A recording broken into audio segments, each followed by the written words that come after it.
one of the hopes that they have is that the Palestinian Authority might be able to deliver on the agreement made, not just with our government but with others.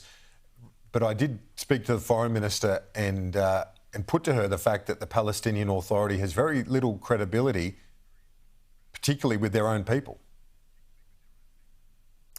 Well, that's right, Kieran. I mean, this whole thing is just a joke. It's fantasy land. You know, the Palestinian Authority is so much in love with democracy that its president is now in his 20th year of a 4-year term. President Mahmoud Abbas himself has a long history of really grotesque anti-Semitism. He wrote a thesis on how the Jews connived with the Nazis to produce the Holocaust. And he says Hitler didn't kill the Jews because he hated the Jews, but because they were misusing money, and so on and so on and so on. Now, the Palestinian Authority has made countless promises all through its history, none of which it's ever lived up to. As I've written in today's paper, on 4 credible occasions, Israel offered a Palestinian state on what are really the maximal terms. And we don't need to rely on Israeli testimony about this. It's in all the American memoirs. The Palestinians could never accept it because their ideology is one of anti-Semitic Jew hatred.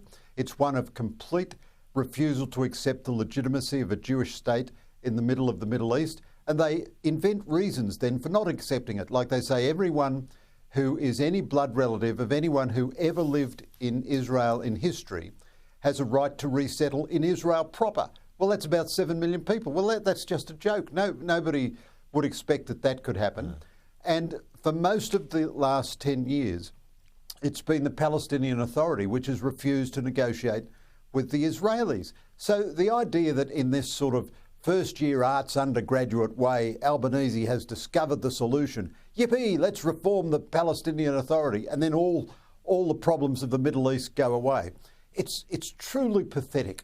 It has no intellectual coherence, no substance. It's very fashionable at the moment around the world amongst left-wing movements. And of course, there's one Jewish state and dozens of Muslim states. So it's good to beat up on the Jews. That's the dynamic of international relations historically. But once upon a time, democracies like Australia stood for principle. By all means, criticise Netanyahu, but don't reward terrorism and don't upend diplomatic reality. You recognise a new state when it comes into existence as a result of negotiation between the parties.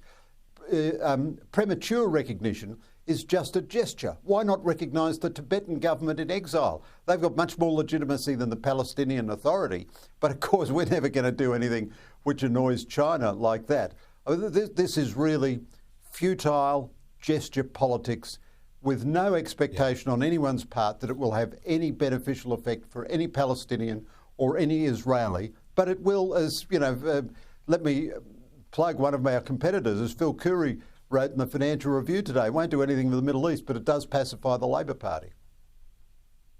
When we think about the history, 1947, Australia, one of the first nations to recognise Israel as a homeland for the Jewish people, it is quite... it's a sad moment in many respects that this split has occurred in such a... or splinter has occurred in such a dramatic way. How much accountability or responsibility should be levelled at Netanyahu's feet as well? Well, I'm very critical of Netanyahu at the moment, definitely. So he's a complex guy. He's had a giant career at the centre of Israeli politics. He's done a lot of very good things for Israel. He reformed the economy. He had great diplomatic success, both for Israel, both in Asia and with the Abraham Accords with its neighbours. He's threatening to put all that at risk now. Now, I think Israel is morally wrong to continue the war in the way that it's doing and deserves criticism. I'd have no difficulty with the Australian government criticising the Netanyahu government. And I think the human cost is too high. And also, I think he's doing grave damage to Israel internationally. You know, cowards like Albanese can jump on the anti-Israel bandwagon because Netanyahu has made Israel so unpopular. But, you know, in the face of that, you keep your head as an outside power. The other thing is Australia has absolutely zero influence in the Middle East. None at all. We have a much more obsessive discussion about the Middle East than we have about the South China Sea or Philippines politics or anything like that, because the obsession of the Western left with Israel is a part of its obsession with identity politics. And they see the Palestinian people as somehow or other representing oppressed, colonised people. You know, 500,000 people died in the Syrian civil war. That didn't move the conscience of the ALP a minute. 200,000 people died in Yemen. 150,000 people have died in the last couple of years in Sudan. Nobody bats an eyelid about that.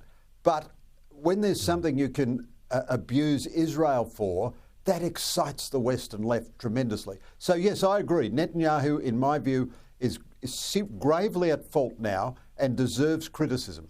To conflate that criticism with the gesture of diplomatic recognition for a state that doesn't exist, and that recognition will be permanent. And of course, the Australian position is self-contradictory. It says it's based on conditions, but then it's not going to wait for those conditions to be met. It's just going to offer the recognition anyway. All that does is reward the terrorists, demonise Israel, and encourage extremists on both sides, because the Palestinians think we get concessions from the West by murdering Jews and holding hostages. And the Israeli right thinks, look, the West hates us after all, so let's just maximise our territory while we can, while we're in armed conflict and while we've got Donald Trump in the White House. So insofar as it has any effect at all, it's a completely destructive effect.